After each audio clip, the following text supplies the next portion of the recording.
juga menjadi pertanyaan publik, bener.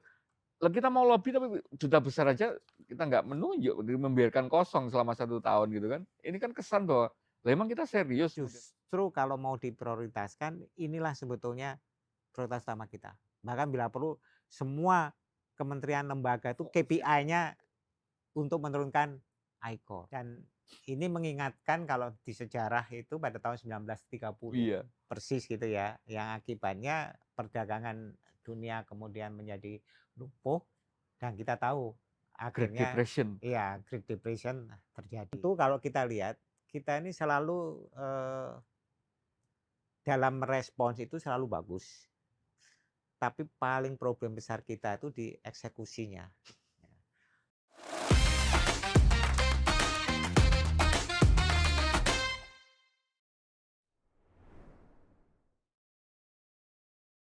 Salam Pancasila. Kawan, bertemu lagi dengan saya, Winarko Ngantiwani di Ruang Dialektika. Senang sekali kita ketemu setelah break cukup lama. Saya dan teman-teman Ruang Dialektika tidak lupa mengucapkan minal aidin wal faizin, mohon maaf lahir dan batin. Tapi ada tidak senangnya juga karena kemudian mengawali episode pertama siniar kita setelah libur lebaran ini harus lagi-lagi membahas masalah ekonomi yang rasanya juga bukan hal yang baru karena ini juga sudah terjadi beruntun sepertinya sejak awal tahun ini, atau ada yang menilai ini sih ya sejak pemerintahan baru ini. Karena kemarin pada saat kita sedang mungkin banyak yang kembali atau memulai aktivitas setelah lebaran, lagi-lagi indeks harga saham gabungan kita atau pasar saham kita mengalami tekanan sehingga harus terjadi penghentian perdagangan. Hal yang kedua terjadi dalam 1 bulan ini, karena tanggal 22 Maret itu juga sudah terjadi saat itu, di mana saat itu lebih aneh lagi karena saat pasar kawasan hijau semua, kita sendiri yang mengalami penurunan yang sangat drastis. Tapi hari ini rasanya mungkin ada penjelasan besarnya karena beberapa hari sebelumnya atau Presiden Amerika Serikat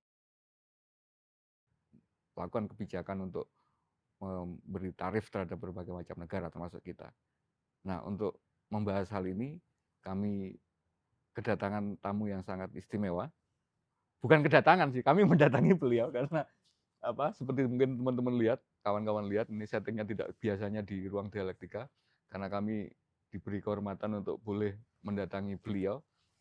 Narasumber yang sebenarnya sudah cukup lama kami ingin undang karena posisi beliau, karena otoritasnya tentu saja sangat sangat sesuai untuk membahas masalah ini. Tanpa berpanjang kata, kami undang tamu di Ruang Dialektika kali ini, Bapak Andreas Edi Susetyo.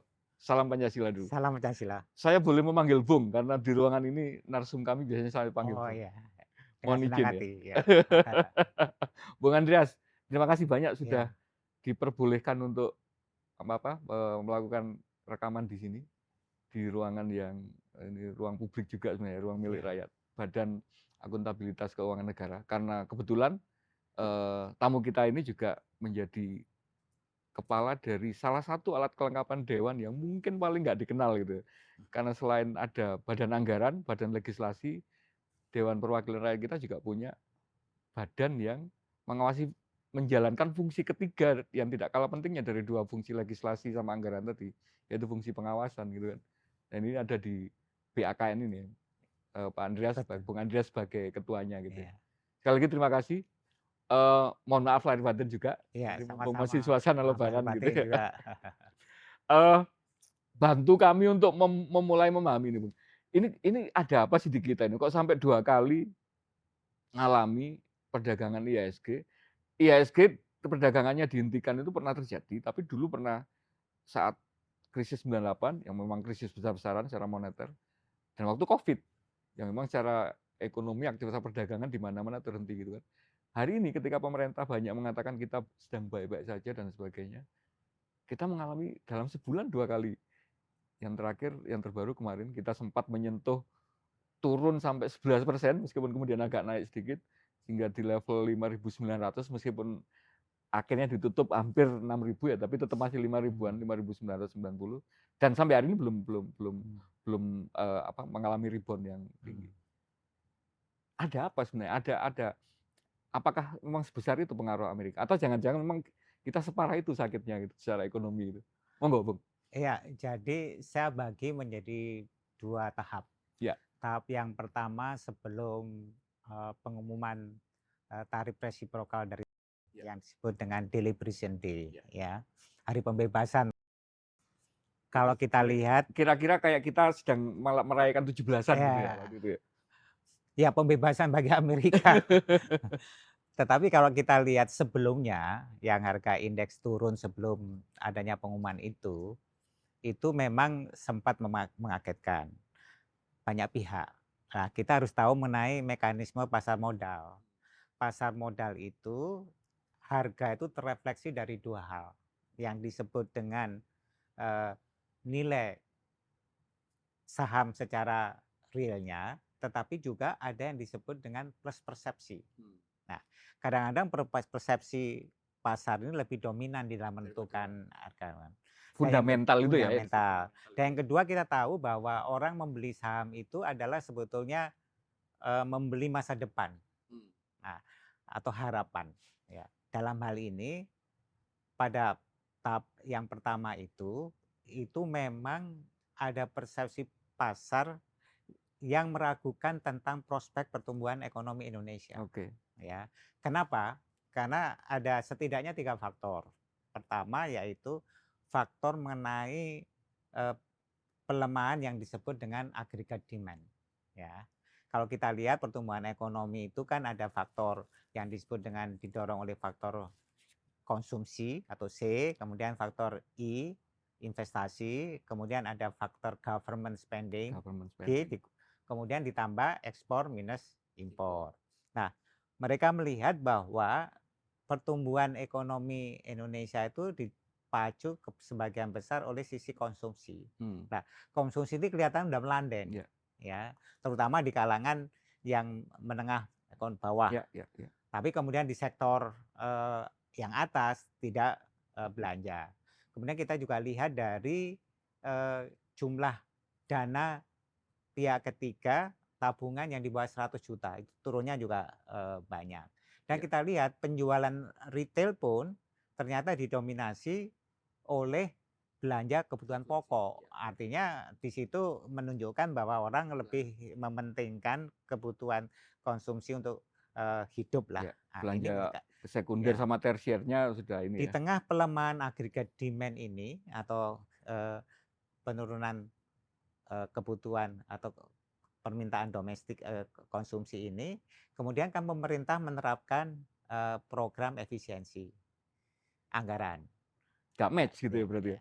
ya sebetulnya sih, kita, selalu, eee, tidak pernah menentang mengenai program efisiensi, karena efisiensi anggaran sesuai dengan yang juga, di dalam pembahasan APBN selalu menerapkan mengenai kualitas spending.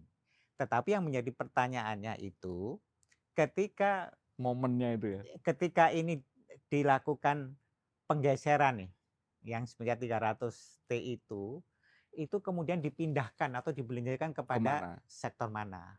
Nah, inilah yang menimbulkan yang disebut dengan kalau kita lihat resiko time lag-nya ini. Di satu sisi udah ditarik ya, yang G-nya tadi kan malah berkurang Iya, iya, iya. ya.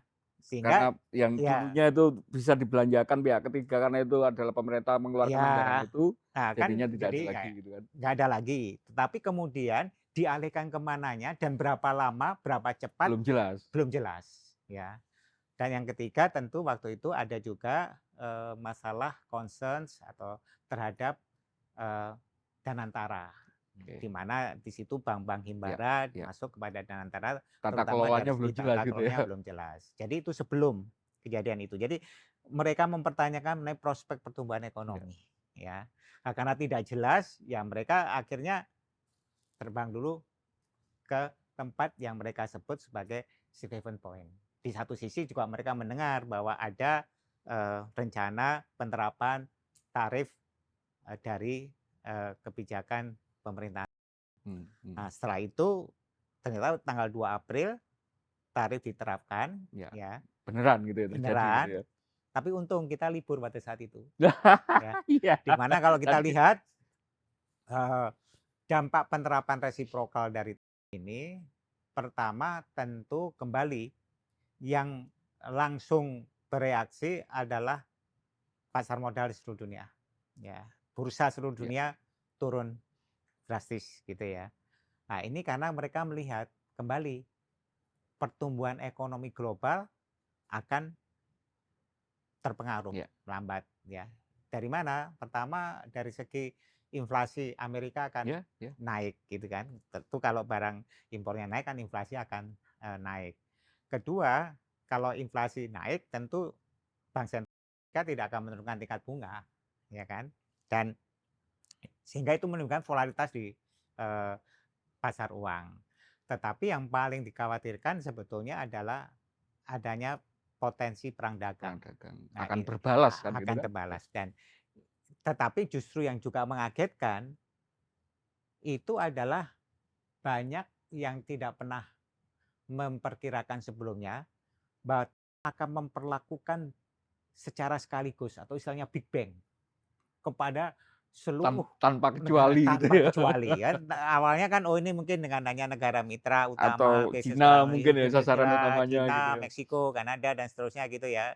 Atau beberapa negara. Ini enggak, seluruh dunia. Itu guyonannya itu Big bahkan Bang. ada negara kecil di Antartika yang hanya Nah, berapa impornya itu pun kena juga betul. gitu ya. Itulah kemudian mereka berpikir tentang potensi perang dagang ini. Inilah yang menyebabkan tergoncangnya pasar dan kalau kita lihat memang semua masih menduga-duga pada saat itu dampaknya dan yang paling susah sebetulnya lewat perdagangan dunia itu kan kita sudah banyak menerapkan apa yang disebut era Ya, perdagangan global. Banyak blok-blok perdagangan yang sudah terbentuk dihapus ya dan sama. yang paling penting adalah terbentuk ini yang paling utama dari konsep perdagangan multilateral tersebut itu adalah konsep mengenai rantai pasok global. Iya.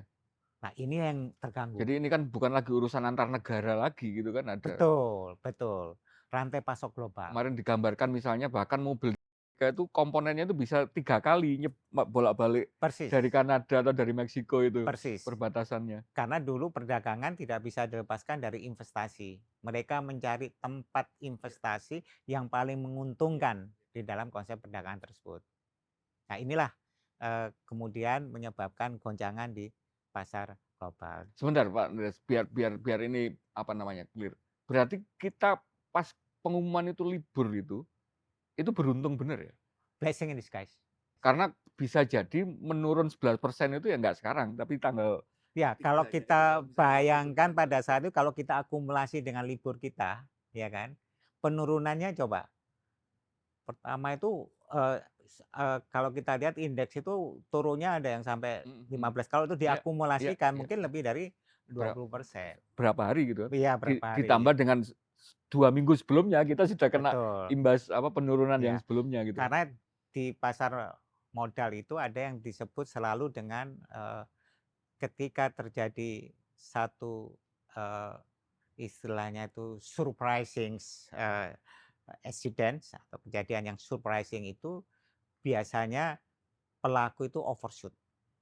Overshoot-nya itu karena berbagai hal. Iya iya. Kalau kita pahami mengenai teknik perdagangan, mereka banyak yang menggunakan perdagangan dengan menggunakan margin. Mhm mhm. Nah, ketika harga sahamnya itu turun sampai ada 20%, maka otomatis akan mereka terpaksa dijual oleh kan Iya. biasanya pakai for sale nih. Biar nggak terlalu besar kan Iya, kerugian. iya kan mereka istilahnya itu memperdagangkan pakai pakai margin. Margin yang Iya, 10% dengan leverage itu kan. jaminan leverage. Nah, inilah yang kemudian udah pakai trading otomatis gitu ya, Fire sale ya istilahnya gitu. fire sale itu. Pokoknya hajar aja Betul, daripada ruginya ya. apa, semakin Dan dalam itu gitu ya. overshoot, Dan kita nggak kena dampak itu nggak gara-gara kena libur itu. dampak itu. Sehingga kita masih punya waktu untuk berpikir secara lebih istilahnya tuh rasional dan juga mempersiapkan diri.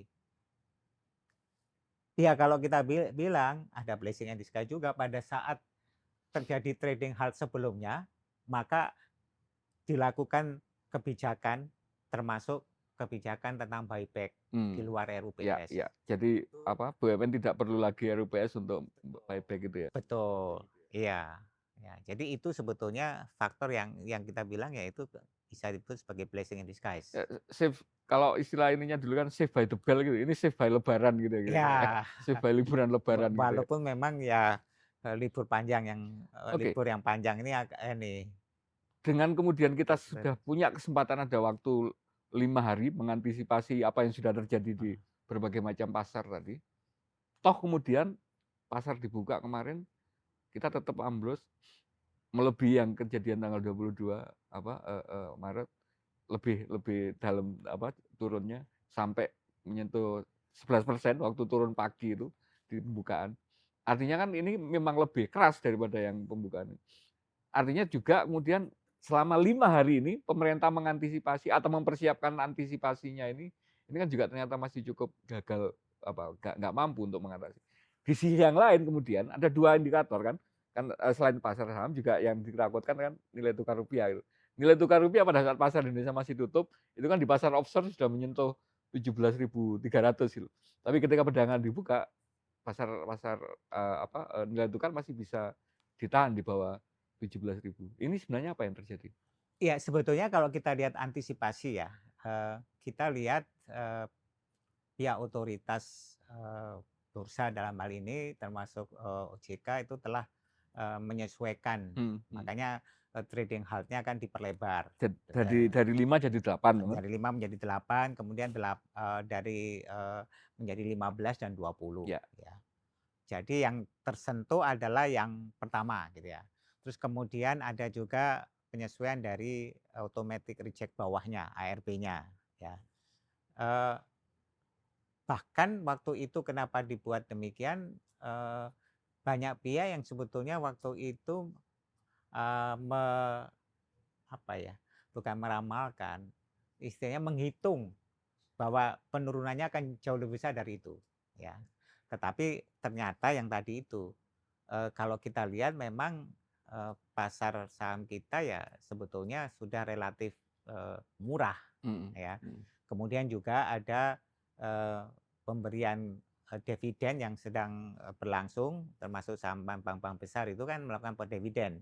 Jadi kalau hitung-hitungannya sih sebetulnya boleh dikatakan yang keluar itu kebanyakan memang dari asing yang sebetulnya mereka lebih mengalihkan kepada yang disebut sebagai safe haven tadi, yaitu dalam bentuk obligasi dan sebagian ke emas, itu yang dilakukan. Jadi kalau dilihat dari situ memang kalau kita lihat yang perlu kita antisipasi itu adalah dampak dari rembetan tarif ini. Itu sebetulnya kalau kita lihat ada 4 risiko utama, yaitu pertama risiko dari resesi, dan itu kelihatan dari yield curve-nya. Ya. Yang kedua adalah dari pelemahan mata uang yuan. Dan yang ketiga tadi pengalian dari ke instrumen pasar uang yang lebih dianggap aman. Dan yang terakhir kita lihat sekarang ini adalah kalau kita lihat indikasi pelemahan dari ekonomi global, yaitu turunnya harga minyak. Kita tahu harga minyak sekarang udah di bawah 60 US dollar. Jadi kalau kita lihat dari semua dan dampak rambatan untuk Indonesia itu kita bisa lihat dari 3 jalur, yaitu jalur perdagangan yang trade tadi, jalur investasi, dan jalur di pasar keuangan. Saya sih sebetulnya sangat mengkhawatirkan yang justru di jalur pasar keuangan. Kita coba bedah pelan-pelan biar juga audiens kita memahami, karena mungkin taunya Trump menaikkan tarif, kita nggak mampu merespon, atau sekarang ada upaya untuk katakanlah tidak retaliasi tapi semacam memberi melakukan upaya lobby kan gitu kan. Nah ini sebenarnya dari ketiga aspek tadi, dari perdagangannya, investasinya, sama pasar keuangannya, apa sih sebenarnya yang bisa akan berdampak yang katakanlah yang paling buruk gitu ya, kita perlu antisipasi dari ketiga aspek tadi. Dengan tarif yang tinggi dikenakan ke kita dan kita nggak membalas katakanlah, itu secara perdagangan gimana? Dengan iklim investasi dan sebagainya itu nanti akan investor, kita sudah susah menarik investor, kira-kira nanti investor kayak gimana. Terus yang ketiga ya pasar keuangan tadi, Dengan semakin kemarin sudah banyak sekali modal asing keluar gitu ya. Dengan kondisi seperti ini apakah susah untuk menarik lagi? Sebetulnya kalau kita lihat dari jalur perdagangan ya, kan selama ini kita dengan Amerika itu belum mempunyai FTA, Free Trade Agreement, tetapi kita melalui GSP. Atau yang di bawah ASEAN itu apa Asia Tenggara itu apa dulu yang pernah kita sepakati? Oh itu ASEAN Free Trade, ASEAN-nya, ASEAN. Tetapi secara bilateral kita belum Oh, mulai. oke. Tapi kita menggunakan konsep yang disebut dengan GSP, Ya, General System Preference. Di mana di dalam GSP itu banyak, kalau tidak salah sekitar 3.200-an produk yang kita itu dikenakan tarif 0%. mendapat keistimewaan gitu Mendapat ya? keistimewaan, namanya General System Preference tadi itu ya. Nah inilah yang sebetulnya makanya kalau kita melihat dampaknya itu kita perlu bedah ya per sektornya dan per item. Dan itu yang dikenal dengan yang disebut dengan harmonized system atau HS code-nya gitu ya. Nah, itu yang kita sebetulnya perlu istilahnya tuh bedah lebih lanjut. Kemudian kita ketahui juga bahwa kebanyakan industri yang kita lakukan yang diekspor itu boleh dikatakan industri maklun gitu ya. Ya, Ya seperti sepatu, seperti alas kaki yang mendapatkan order dari ya. bahan bakunya di ini, kemudian dimerekin oleh mereka, Jadi gitu kan. kita hanya tukang jahitnya kan gitu kan. Iya, Mereknya dari sana, bahannya ini ah, dari sana, itu kita hanya ongkos untuk membuatkan. betul. Tetapi itu memang itu sektor padat karya, Ya. banyak tenaga kerja. Nah, inilah yang sebetulnya yang perlu kita antisipasi betul nih, ya. Tapi kalau kita lihat, karena tadi penerapan tarifnya ini bukan hanya dilakukan oleh Indonesia, tetapi juga seluruh dunia, ya bahkan Vietnam itu lebih tinggi, Ya, ya. yang saingan utama kita ya. Maka kita harus melakukan yang disebut mapping, ya. Sektor-sektor mana yang sebetulnya malah kita juga punya potensi kita bisa lebih bersaing. Saya kira Mengambil seperti pasarnya ya saingan mengambil gitu ya. pasar saingan. Inilah yang sebetulnya perlu dilakukan oleh pemerintah. Tapi ini membutuhkan kecepatan bertindak.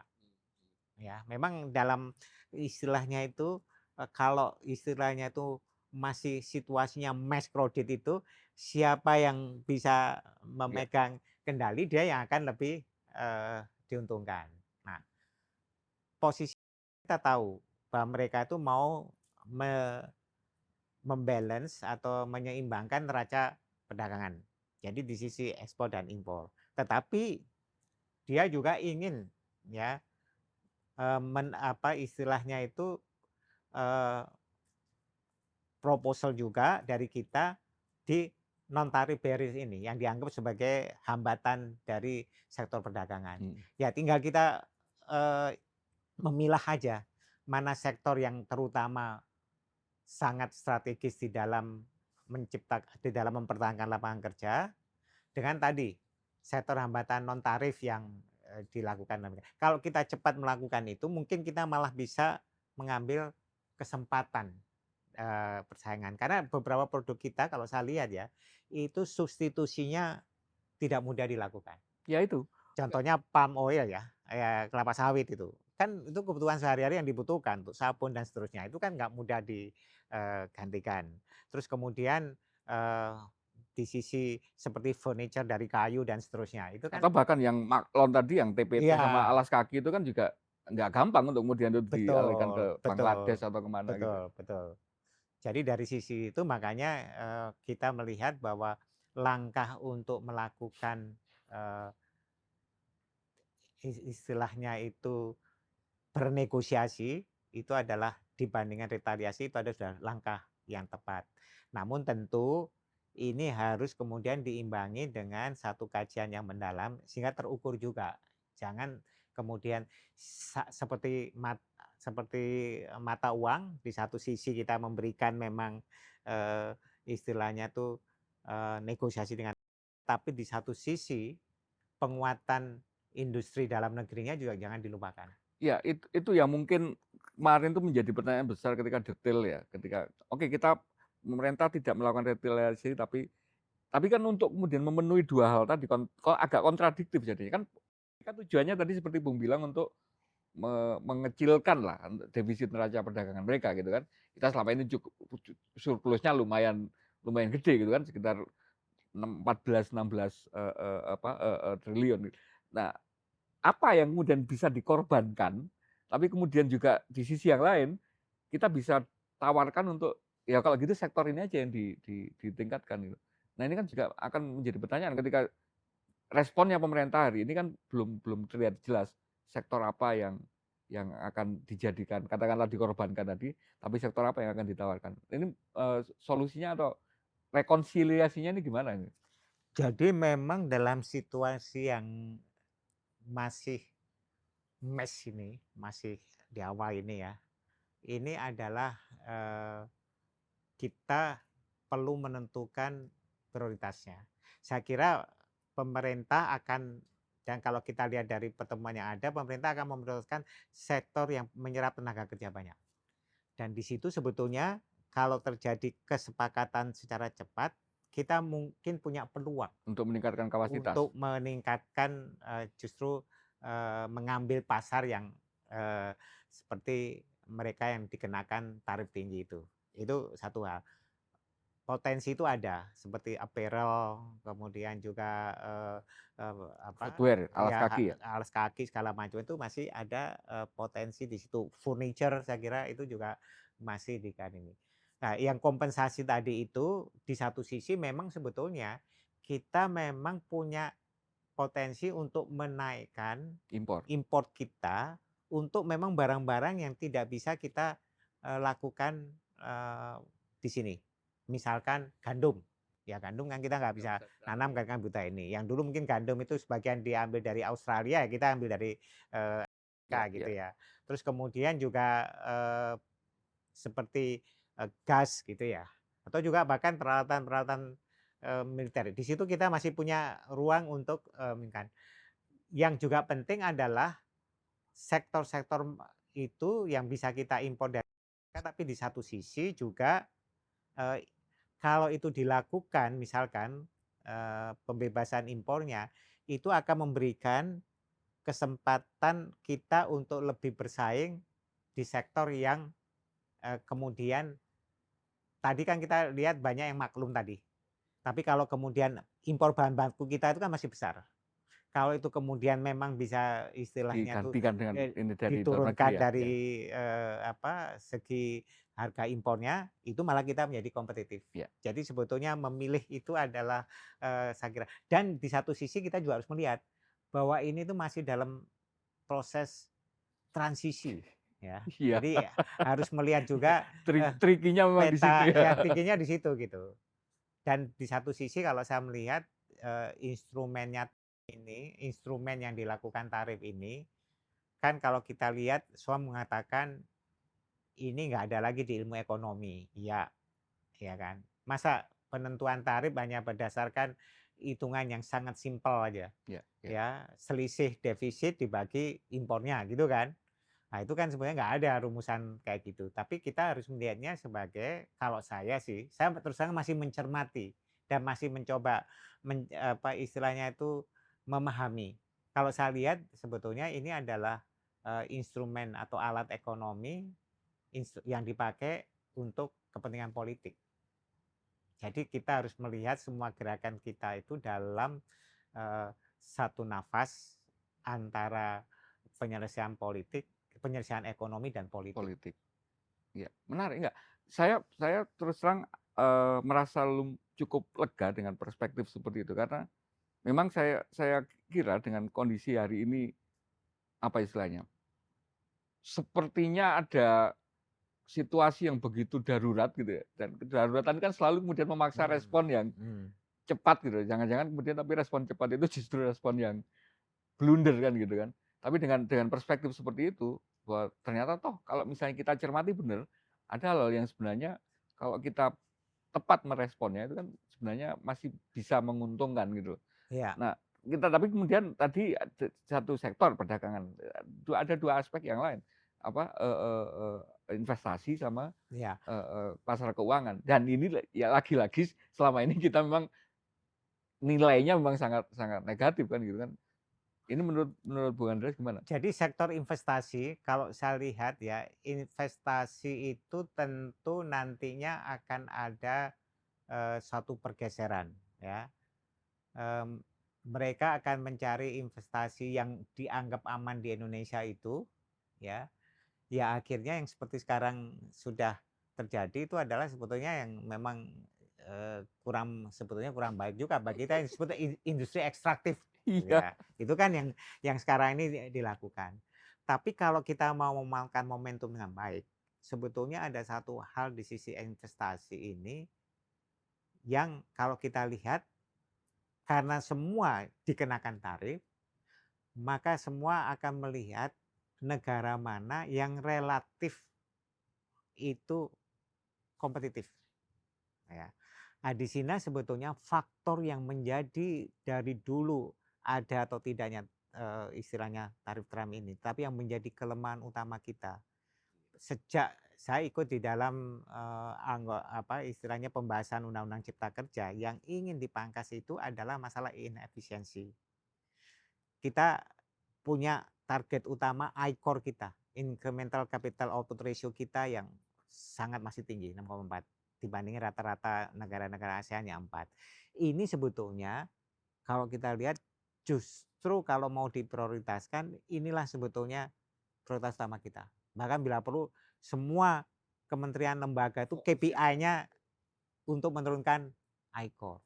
Pada saat pembahasan Undang-Undang Cipta Kerja, saya termasuk waktu itu yang secara, eee terus-menerus mengusulkan kepada Menko Perekonomian untuk membuat PMO, Program Management Office, untuk memonitor Fokus gitu penurunan ya. ICOR fokus. Ini lintas sektor, lintas kementerian. Iya, dan inilah yang sampai sekarang kita belum, berhasil dan problemnya sebetulnya di eksekusi, di implementation-nya, di Jadi detail, buat iya. audiens mungkin biar apa, bisa ngikuti penjelasannya Bung Andreas, ICOR itu skor yang diberikan, kepada negara, indikator ekonomi yang menilai sebenarnya dari sebuah investasi itu seberapa besar untuk mengangkat PDB kan gitu kan. Jadi Maka gini, berapa persen investasi yang diperlukan untuk meningkatkan 1% meningkat 1% PDB. pertumbuhan ekonomi kita, yaitu ya. Nah itu kemudian karena kita nggak efisien tadi, Iya, maka kemudian dibutuhkan upaya atau dibutuhkan modal yang lebih besar dibandingkan katakanlah betul, negara seperti Vietnam yang ekornya betul. lebih baik gitu ya.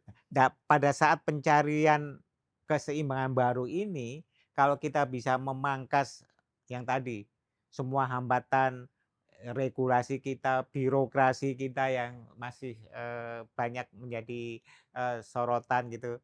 Nah ini ikonnya turun, itu sebetulnya malah kita akan bisa menjadi tempat untuk realokasi baru. Kalau Bung Daris menjelaskan bahwa menyebutkan bahwa itu sudah pernah sebenarnya mulai digarap di pembahasan Undang-Undang Cipta Kerja. Kalau pemerintahan yang baru ini apakah sudah pernah ada menyinggung bahwa ini juga menjadi salah satu fokusnya gitu?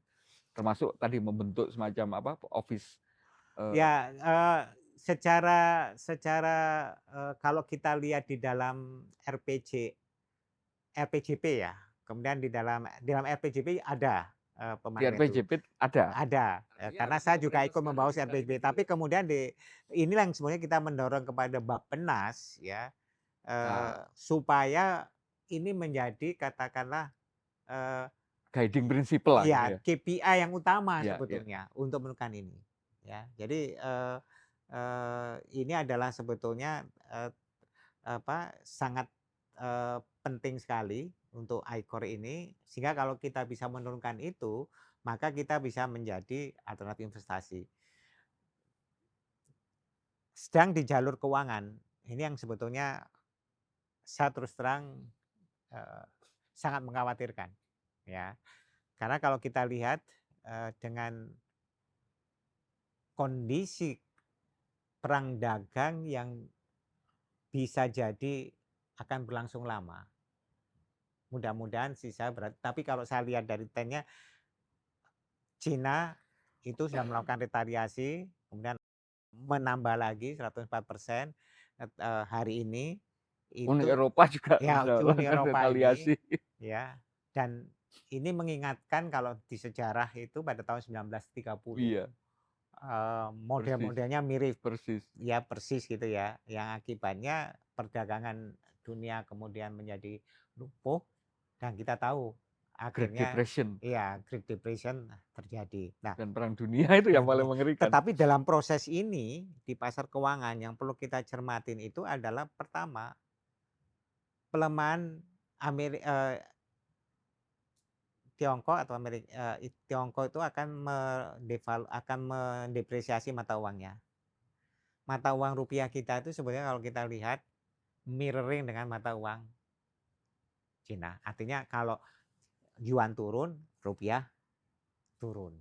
Nah, kalau itu dipakai sebagai senjata oleh Cina, posisi kita sangat dilematis. Ya. Karena berarti rupiah kita akan terus Ya, sebentar menurun. biar audiens nangkep logiknya ya. Kenapa yuan itu diturunkan kan? Itu kan semakin barangnya kan semakin murah kan gitu kan. Karena kalau tarifnya dinaikin, Ya, sebagai kompensasinya dia turunin nilai mata makanya kan uangnya jadinya sehingga kan tetap jadinya barangnya bisa terjangkau kan gitu kan. biarnya terjangkau Ya. gitu. Tapi kalau itu diturunkan Iya, nilai nilai tukarnya semakin rendah, semakin semakin lemah gitu rendah. mata uangnya gitu Nah, kan. Dan padahal salah satu mitra dagang utama kita adalah yang terbesar adalah ya, Cina. ya, ya. Ini yang sebetulnya akan kondisi dilematis yang akan Artinya kalau dihadapi. di Indonesia berarti mata uang tembus 17.000, 18.000 itu sebenarnya keniscayaan aja, tinggal nunggu waktu aja kalau yuannya sudah. Tergantung dari seberapa tensi perang dagang ini dan seberapa lama. Karena di satu sisi kita juga melihat dinamika tarik menarik juga di politik. Ya, kalau kita lihat ya sekarang selain banyak ekonom, tapi juga kita perhatikan banyak yang udah melihat apa yang dilakukan oleh ini adalah sudah overshoot gitu Ya, ya. ya. Dan yang perlu diperhatikan adalah langkah-langkah atau gerakan-gerakan dari para lobbyis pemilik perusahaan ya, CEO-CEO dari Amerika yang mulai mengkhawatirkan itu. Nah, ini bisa kebayang anjloknya bursa saham Amerika itu bayangin aja dalam sehari itu 2,5 triliun US dollar. Itu hampir 2 kali PDB kita sehari. Ya, itu bisa dibayangkan. Jadi Iya. mereka juga tidak tinggal diam, apalagi kalau sampai akan Apalagi jadi ini kan dulu sudah pernah ngalami waktu Nvidia itu kan waktu ya ditemukan DeepSeek itu betul. itu kan juga sudah turun. Iya, tapi ini lebih ini kan ini hampir keseluruhan ini. Makanya Ya, sektor-sektor teknologi. saya ini jadi itu yang akan kita lihat dinamika Oke, di Amerika pertanyaan itu. tentang fokusnya respon pemerintah ini juga menjadi pertanyaan besar di publik itu gini, Bung. Kita lihat misalnya Cina, Vietnam, cepat sekali mereka mengeluarkan sikap ya bagaimana cara ininya. Eh, eh, Perdana Menteri Singapura, Perdana Menteri Malaysia juga tidak lama mengeluarkan pidato yang cukup komprehensif menyikapi masalah itu. Di kita kemudian hampir tidak pernah ada, ya kemarin lah, hari ini kita tapping hari Rabu gitu. Mungkin baru kemarin gitu, tapi selama 5 hari sejak itu kan hampir nggak ada meskipun kita memang masih hari libur gitu. Tapi tidak ada sikap yang cukup jelas. Juga ini yang itu juga menjadi pertanyaan publik benar. Lah kita mau lobby tapi duta besar aja kita nggak menunjuk, membiarkan kosong selama 1 tahun gitu kan. Ini kan kesan bahwa lah emang kita serius kemudian menempatkan posisi apa lobby-lobby untuk kemudian merubah tarifnya Trump. Ini kan juga menjadi pertanyaan besar gimana seharusnya pemerintah ini bersikap menurut Bung Andre? Ya, memang kalau kita lihat ini yang perang antara sebetulnya yang perang utamanya ya itu antara dan Cina. Saya takutnya yang perang utama itu mereka sama BRIC. Nah kita kemarin sudah Oh, kadang kalau mengikatkan kita diri lihat sama sebetulnya sama Cina, BRIC. sama Cina.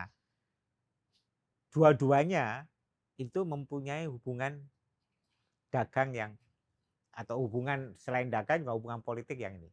Ya. Jadi dua pelanduk ini perang, kita ini sebetulnya memang tidak mudah posisi kita. Memang tidak mudah. Ya. Dua gajah ini perang gitu kan. Nah, iya kan kita berada di mana gitu ya. Nah, di tengah ini. Karena juga banyak istilahnya tuh investasi Cina di kita dan investasi. Tetapi pemerintah sudah mengambil langkah yang kalau kita lihat itu pertama tidak melakukan retaliasi dan udah jelas itu negosiasi. Bahkan sudah mengirimkan akan mengirimkan tim negosiasi yang sudah ditunjuk Menko Perekonomian, Menteri Keuangan dan Menteri Luar Negeri. Terus yang kedua, melakukan langkah-langkah untuk ya mengakomodir dalam tanda kutip istilahnya itu untuk menyeimbangkan perdagangan dan menurunkan non tarif baru itu. Dan kalau kita lihat memang selain itu yang perlu dilakukan itu adalah sebenarnya tadi itu di Indonesia itu harus sebetulnya secara cepat kita lihat dalam negeri untuk apa tadi menghapus inefisiensi terutama efisiensi sehingga kita sebetulnya bisa menggunakan momentum tadi kan ini mumpung gitu ya, wake up call lah gitu ya. Mumpung di situ gitu ya. Cuma tentu kalau kita lihat kita ini selalu dalam merespons itu selalu bagus. Tapi paling problem besar kita itu di eksekusinya. Ya, padahal ini arahan presiden itu kan perlu diturunkan ya dalam bentuk yang tadi per HS code itu kan detail banget ini. Dan nggak di satu kementerian aja gitu kan. The devil in the detail. Nah, pertanyaannya itu adalah sebetulnya dari kita mau menurunkan ICOR segala macam rencana yang depan yang sebetulnya bagus itu memang kita sebetulnya selalu lag di dalam implementasi atau lemah di dalam implementasi. Nah ini mudah-mudahan bisa disadari sepenuhnya oleh pemerintah sehingga bila perlu ada istilahnya itu ada lembaga yang ditunjuk untuk mengorkestrasi ini semua. Khusus memang karena menyikapi situasi ini ya. Kan kalau nggak salah dibentuk satgas, tapi saya sebenarnya itu agak alergi dengan satgas-satgas itu gitu. Karena sebetulnya bagaimana kita mengoptimalkan atau membuat kelembagaan yang ada ini bisa berjalan dengan baik gitu ya. Sama, saya juga sangat alergi dengan apalagi satgasnya kemudian anggotanya itu kepala-kepala badannya gitu. Itu masih hanya tanda tangan, tidak ada fungsi. Pertanyaan teknisnya juga gini, mengantisipasi ini berapa lama kita bakal ya menjadi pelanduk di tengah gajah yang sedang perang dagang ini. Oke lah, kita sekarang sedang di tahap awal sekali tahun 39 tahun 29 itu misalnya.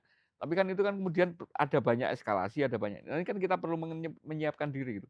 Menurut Bung Andreas paling realistis kita mengantisipasi ini sebagai gimmicknya Trump aja atau ini memang sangat serius sebagai perubahan tata kelola ekonomi dunia baru gitu. Karena ini masih di awal pemerintahan loh, ini dia baru 2 bulan aja sudah bikin seheboh ini gitu. Kita menyiapkan diri napas kita seberapa lama? Saya justru khawatir bahwa ini akan berlangsung lama.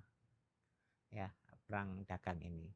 Dan kalau kita lihat tadi bahwa ini kan sebetulnya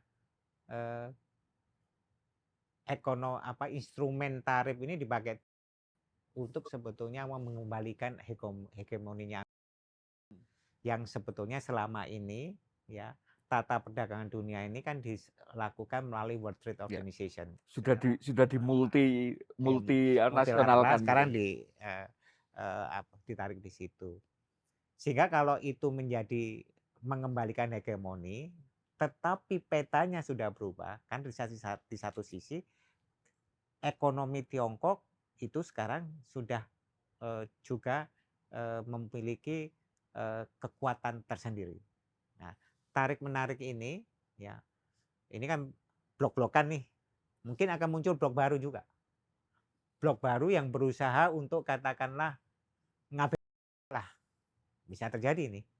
Nah, ketika terjadi katakanlah proses ya pembentukan keseimbangan baru ini, itu tentu ada yang banyak korban juga.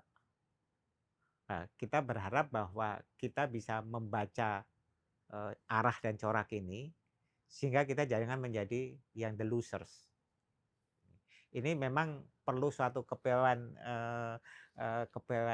politik, memperhitungkan istilahnya ekonomi dan berbagai faktor, terutama kalau kita lihat, yang menjadi ekonomi ini sekarang ini terutama kan di mata uangnya US dollar yang menjadi mata uang dunia.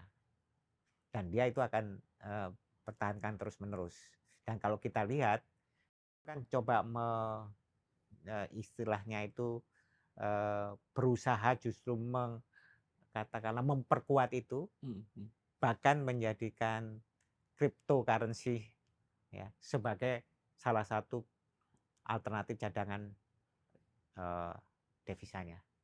Ini semua adalah sebenarnya untuk memperkuat posisi US dollarnya.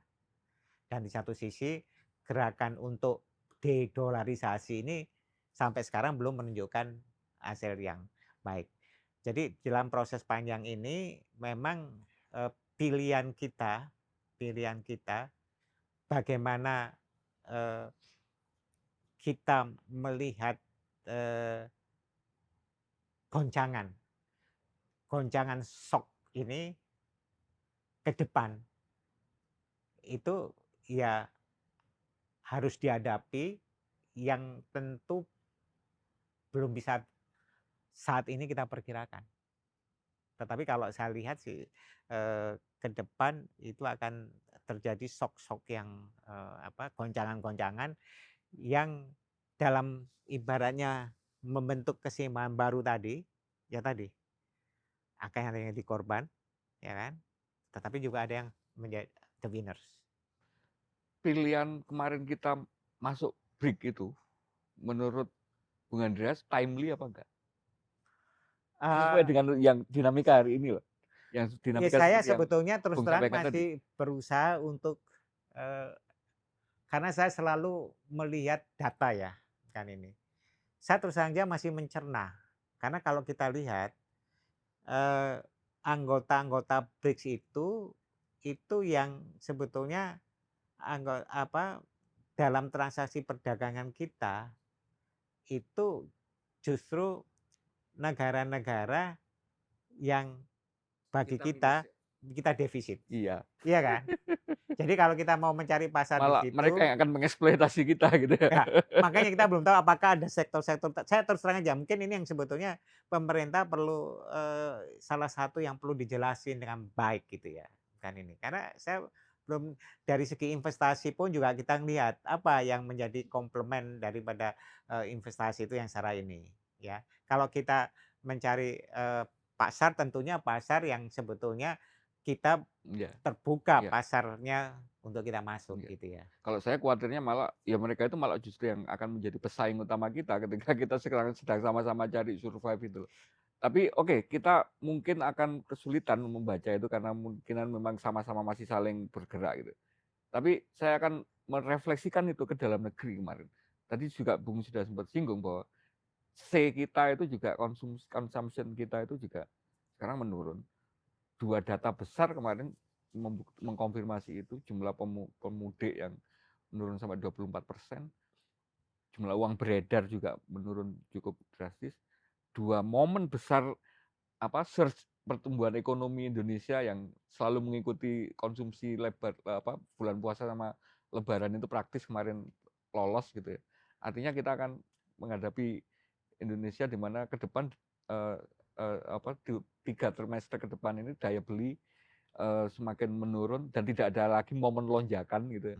Tidak ada momen belanja, tidak ada momen politik. Kalau 2024 ada pemilu, ada pileg yang itu juga menjadi sumber perputaran uang, ini kita nggak ada gitu.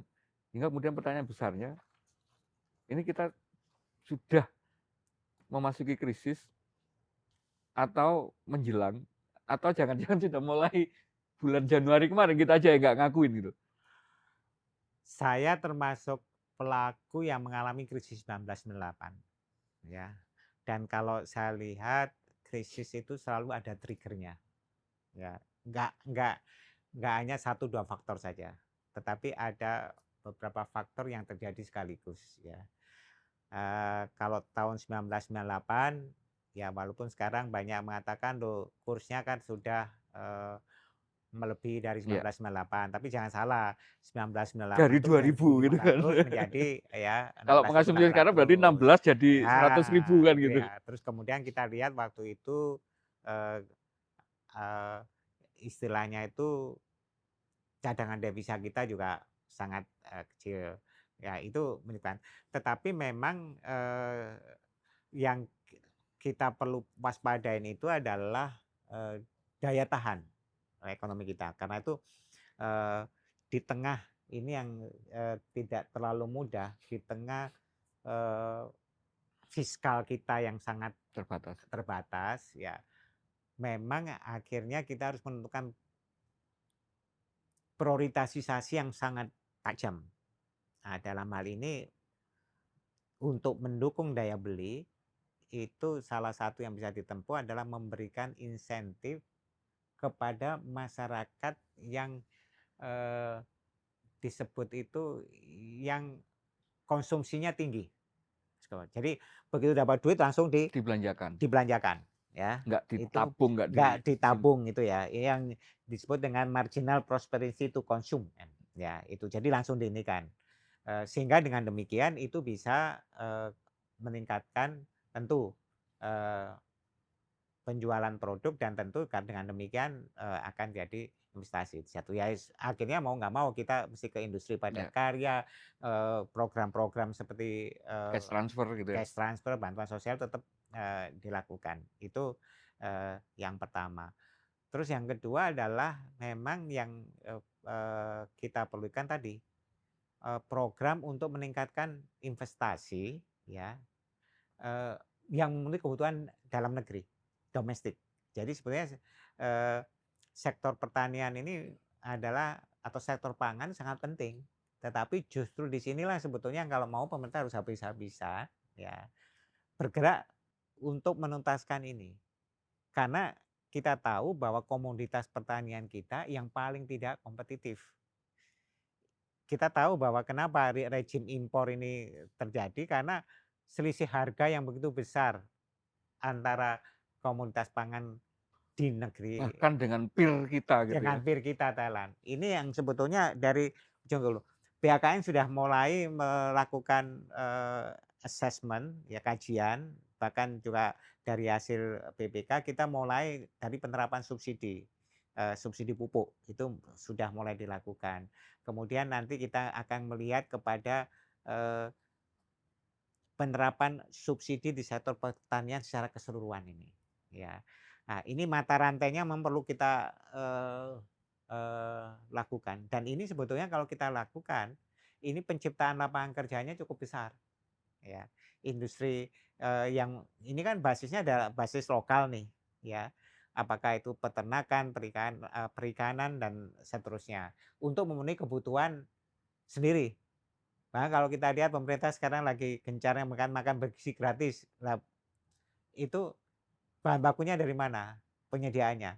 Itu kan mesti kalau itu bisa eh, tercipta di dalam ekosistem lokalnya, itu salah satu yang bisa memberikan penciptaan lapangan kerja. Terus yang ketiga yang tidak kalah pentingnya itu adalah tadi menurunkan ICOR kita lah. Saya itu paling melihat bahwa kalau itu dilakukan karena Iya. eh, industri yang sekarang eh, berkembang di Indonesia itu sebenarnya industri yang ya maaf saya mengatakan yang tidak mensejahterakan rakyat lah. Persis. Karena Kalau industri nggak ekstraktif ekstraktif, ya padan modal gitu ya. ya itu padat modal gitu kan. Padahal basisnya kita harusnya sebetulnya industri yang bahkan kalau perlu industri-industri di pedesaan ditingkatkan. Industri yang skalanya bisa memenuhi ada di sana. Misalnya seperti mesin pertanian dan seterusnya itu kan sebetulnya bisa eh, dilakukan. Jadi saatnya lah kalau menurut saya kita habis-habisan untuk meningkatkan meningkatkan produktivitas kita. Dan ini sebenarnya saat yang tepat. Kalau Iya. enggak ya kita nanti akan menghadapi dilema untuk terus-menerus mata uang kita terdepresiasi. Sayangnya bagi pemerhati itu bukan isu, bukan usul yang baru gitu seperti yang disampaikan Bung Andreas tadi gitu kan. Hal-hal yang itu kan sebenarnya itu sudah disadari cukup lama Iya, gitu, banyak iya, pihak iya. sudah menyatakan. Nah, kira-kira biar ini menjadi pembeda gitu ya. Katakanlah agendanya Undang-Undang Cipta Kerja kemarin sudah coba dikerjakan menjadikan omnibus law itu untuk mengejar Ah, ICOR itu. Tapi toh ternyata juga kita tahu sendiri bahwa prakteknya tidak menghasilkan ICOR yang menurun, tapi kemudian menimbulkan agenda-agenda titipan lah kemudian yang itu kemudian menjadikan Undang-Undang Cipta Kerja sendiri malah banyak ditolak oleh kalangan pelaku industri maupun buruh gitu ya. Nah, ini kira-kira di momen yang sekarang krisis yang atau potensi krisis yang sekarang tantangan tarif ini, apa yang ini mudah-mudahan bisa berbeda, disikapi berbeda atau tata kelola yang berbeda dari pemerintahan yang baru dengan kementerian-kementerian. Karena lagi-lagi juga kalau misalnya saya mau berpikir negatifnya, lah orang-orangnya juga masih orang-orang yang sama yang berkecimpung di industri, di pertanian, di ekonomi, tim ekonominya gitu. Nah ini kita bisa berharap apa ini akan mereka kali ini akan melakukan hal yang berbeda, melakukan tata kelola yang berbeda. ya, itu saya kira concern dari banyak pihak seperti demikian, dan itu yang menyebabkan salah satu kemudian persepsi yang berkembang juga, persepsi pasar yang berkembang.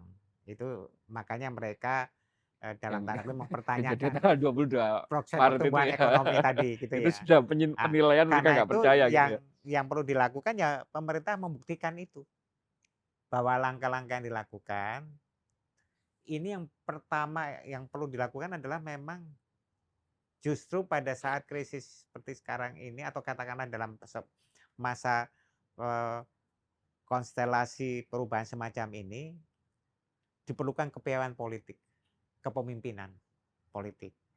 Pertama memang yang kalau saya lihat yang tidak mudah itu adalah bagaimana kita bisa duduk bersama. Buruh memahami, termasuk ya perlu juga keterbukaan, pengusaha, pengambil kebijakan, Ya, ini duduk bersama. Seperti kemarin sarasian ekonomi itu sebenarnya hal yang ya, bagus ya. ya, kan tidak lanjut untuk saling memahami. Tetapi kalau kita lihat di Indonesia, saya lihat dari Cipta Kerja segala macam, selalu kita gampang di dalam melakukan eksekusi yang sangat menyentuh atau yang berseberangan dengan berseberangan dengan kepentingan. Nggak populis gitu ya, Interest. kira-kira ya. Selain nggak populis juga akan memotong kepentingan-kepentingan yang sudah ada. Ya. Kasarnya sumber-sumber Nah, daya tertentu gitu ya. ya, ya termasuk dalam hal ini yang pemerintah sendiri juga menyadari adalah dalam rangka pemberantasan korupsi dan seterusnya. Iya. Tapi kalau kita melihat bahwa sebetulnya eh, kalau kita mau memperbaiki tata kelola yang utama itu adalah kalau kita bisa setidaknya mengurangi konflik kepentingan. Dan kalau itu disadari, ya kemudian berani dilakukan eksekusi, Dari pucuk tertinggi. ya itu kita akan berhasil. Karena intinya adalah kalau betul yang Bung sampaikan, identifikasi itu banyak banget. Udah lebih dari cukup lah. Ya kita mulai reformasi kita lakukan, reformasi struktural ekonomi. Semua mengatakan reformasi struktural ekonomi. Bahkan kalau kita lihat deregulasi, bayangin aja Undang-Undang Cipta Kerja itu menderegulasi berapa banyak kan segala macam. Tetapi apa yang menjadi istilahnya itu tidak berjalan karena implementasi. Dan biasanya kalau saya lihat, saya kan banyak juga membahas undang-undang itu. Ini memang kita kalau sudah menyangkut kepentingan ini, termasuk kepentingan antar lembaga dan seterusnya, kita biasanya punya istilahnya itu penyakit yang sama. Penyakitnya apa? Ya akhirnya nggak dituntasin, ya. Kemudian sebutannya udah dilempar aja di PP, ya. Biar nanti pemerintah yang pusing gitu ya. Pada undang-undang kan ini ya, PP kan kita tahu pembahasannya, makanya ada banyak undang-undang yang kemudian PP-nya berlarut-larut sampai 3, 4 tahun, Akhirnya 5 tahun punya itu undang-undang begini. atau nggak punya undang-undang nggak ada Nah, bedanya kan gitu, nggak disitulah ada sebetulnya pelaksanaannya. kalau kita lihat tantangan utamanya memang adalah di eksekusinya. Dan ini memang membutuhkan satu eh, leadership Nggak, yang tapi kemudian justru kuat. di titik itu, ini juga mungkin sekaligus closing gitu ya. Saya kok merasa nemu harapan baru dengan kenal Bung Andreas dan BAKN ini kan jadinya. Kalau selama ini rasanya pengawasan yang dilakukan oleh pemerintah DPR itu, ini persepsi saya ya, mungkin bukan bukan orang yang di luar sistem ini, itu kesannya hanya kalau ada masalah, kalau ada kasus, kalau ada ini, bukan sesuatu yang katakanlah yang teknokratis, itu seharusnya sudah direncanakan dan dijalankan pemerintah, tapi karena nggak maksimal, karena kesan eksekusinya lemah dan sebagainya, sehingga Dewan ya tidak mempunyai ruang untuk itu. Anggaran sudah, legislasi sudah, ya kan pas pelaksanaannya ini diawasi. Dan itu kan saya merasa Badan Akuntabilitas Keuangan Negara ini. Karena kemarin misalnya satu aja ya, ini mungkin agak sedikit melebar tapi nyambung dengan pembahasan BKN. Menjadi pertanyaan besar di publik ketika tata kelola Danantara ini, dan itu rasanya tidak terjelaskan secara bagus oleh pemerintah, kecuali hanya bahwa lo kan sudah di oversight komitinya sudah ada Kapolri, sudah ada ini macam-macam. Sebuah lembaga yang mengelola keuangan negara, tapi diputuskan bahwa pengelolanya ini tidak akan bisa diproses atau tidak akan bisa dikenakan ketentuan-ketentuan sebagai pengelola negara kan gitu kan. Rasanya kan kemudian menjadi pertanyaan publik. Terus bagaimana menghindari moral hazardnya wong yang seketat pengelola lembaga aparat negara aja masih terjadi banyak korupsi ini nggak kena gitu kan. Nah, ini kan lagi-lagi kemudian kalau BAKN bisa memerankan peran itu dalam pelaksanaan. Ini kan akan menjadi ya akan memperkuat kepercayaan publik gitu. Salah apa enggak saya mempersepsikan atau berharap bahwa BKN bisa lebih? Ya, memang sebetulnya kalau kita lihat dari fungsi DPR itu kan ada fungsi legislasi, Fungsi fungsi anggaran, anggaran. dan fungsi pengawasan ya. Nah, kita tuh menindaklanjutin temuan dari tentu Badan Pemeriksa Keuangan. Sebetulnya kalau kita lihat temuan itu yang paling penting kan bukan hanya mencari kesalahan, tetapi sebetulnya yang lebih penting lagi kita melihat ke depannya Iya, ya, yang justru malah yang seharusnya yang memberi efek perbaikan geteren itu kan. ya, perbaikan tata kelola apa yang dilakukan. Dan memang kalau kita lihat tadi banyak yang sebetulnya kalau kita mau katakanlah membangun kepercayaan. Jadi salah satu hal yang penting di sektor pasar modal maupun keuangan itu kan sebetulnya trust. Ya. Trust ini bisa terbentuk kalau kita secara konsisten, ya, apa yang diucapkan itu dilakukan. Apa yang tertera di dalam undang-undang dilaksanakan. Disinilah sebetulnya perlu pemahaman bersama bahwa integritas itu memegang peranan, konsistensi juga memegang peranan, dan yang paling penting adalah evidence. Ini Ya, sangat penting. Eh, Salah satu yang memang juga perlu kita perhatikan seperti Danantara itu di level eksekutifnya itu saya mengenal banyak pihak karena itu juga ada yang dulu banyak anak buah saya, kemudian teman-teman saya. Tetapi satu hal yang kalau kita bandingkan dengan praktek di korporasi misalnya. di software yang lain, itu ketika kita membuat undang-undang kita buat sendiri, ya, bahwa ada fungsi regulator dan fungsi Ya, operator. Ya. Itu kan jelas ada pemisahan ya. nih. Ini diatur Tapi sendiri. kalau ya itu kan enggak, ini undang-undangnya gitu. Oh Tapi iya, kemudian kalau operatornya sekaligus merangkap regulator, lah ini kan sebetulnya disitulah yang menjadi tadi evidence itu eh, menjadi pertanyaan, hmm, gitu kan. Nah, saya berharap ini hanya sementara nih. Tapi kemudian dilakukan rekalibrasi lagi dengan best practices-nya dan terutama dengan undang-undangnya sendiri. Karena di situ adalah fungsi pemisahan itu sangat penting. Mhm. Dan kemudian juga ya, kalau dia fungsinya sebagai CIO, ya kan, CEO misalnya Chief Executive Officer, di satu sisi dia juga, eee, Menteri. kebijakan ini, nanti kalau terjadi, eee istilahnya itu perbedaan kepentingan atau objektif yang perlu dicapai, ini, juga menimbulkan pertanyaan. Nah, Jadi sebenarnya undang-undangnya udah ya bagus, makanya undang konsepnya ini, ya tapi kembali, yang kita perlu adalah konsistensi di dalam, eksekusinya sehingga evidence-nya itu menunjukkan bahwa kita mengikuti, ya eee, yang kita sudah atur sendiri sebenarnya. Undang-undangnya udah bagus, ya, pemisahan itu. Nah, mengenai yang, eee, hal yang tadi, yang termasuk penyelenggaraan negara segala macam, itu memang, perlu satu katakan tadi, ya, eee, bahwa kejelasan bagaimana pengalian aset negara ini ke itu ini benar-benar masih dari segi akuntabilitas tadi, ya, masih tetap, ya, dilakukan dan di sini prinsip-prinsip sebetulnya peran dari yang tadi, lembaga-lembaga, badan pemeriksa keuangan segala macam, diharapkan berperan di situ, ya. Saya kira itu perlu kemudian dibuat, istilahnya itu, petunjuk teknisnya, bagaimana mereka ini akan melakukan, monitoring dan melakukan pengawasan itu.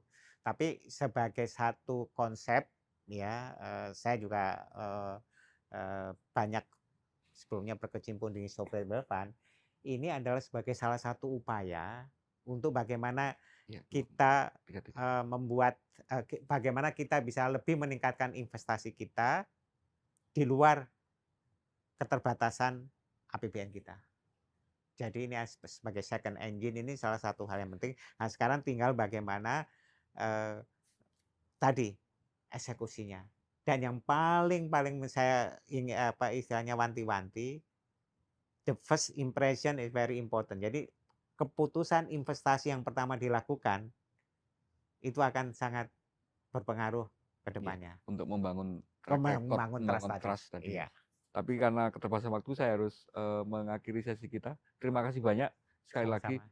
Bung Andreas, mudah-mudahan kedatangan kami ini tidak apa, mengapokkan gitu ya untuk bagian dari apa, publik untuk lebih mengakrabi apa, pandangan dari penyelenggara negara yang di luar sisi pemerintah, karena ini sama-sama pentingnya. Saya pikir sebuah demokrasi yang sehat itu selalu harus menghadirkan dua perspektif dari penyelenggara, eksekutif dalam hal ini, tapi juga dari legislatif, yang ini hari ini kebetulan diwakili oleh Bung Andreas dan juga memperkenalkan BAKN selaku alat kelengkapan dewan gitu ya. Mungkin ada yang mau disampaikan untuk closing kita?